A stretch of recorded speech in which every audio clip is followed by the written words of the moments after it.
نسبت صحابیت لازوال ہے۔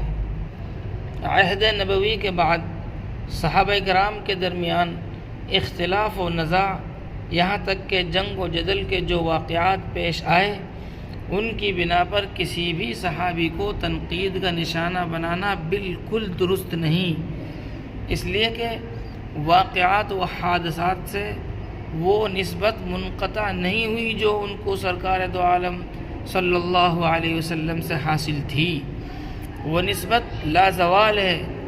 امت کو یہ ہدایت دی گئی ہے کہ وہ صرف نسبت پر نگاہ رکھیں، صحابہ کو واقعات کے آئینے میں نہیں بلکہ نسبت نبوی کے آئینے میں دیکھیں۔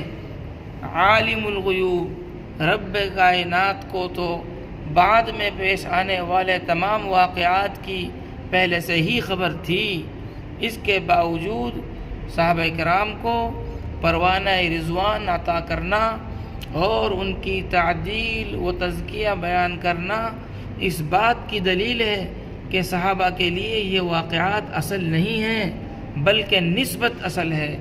نیز اس سے یہ بھی ثابت ہوتا ہے جس طرح اس نسبت کا حصول اختیاری نہیں ہے، اسی طرح اس کا زوال یا انقطاع بھی کسی کے اختیار میں نہیں۔ زندگی کے درمیانی وقفات میں خواہ کیسے ہی انقلابات پیش آئیں، اس بات کی ضمانت ہے کہ خاتمہ بہرحال ان کا خیر پر ہے اور سب کے ساتھ جنت کا وعدہ ہے۔ وَكُلًّا وَعَدَ اللَّهُ الْحُسْنَىٰ۔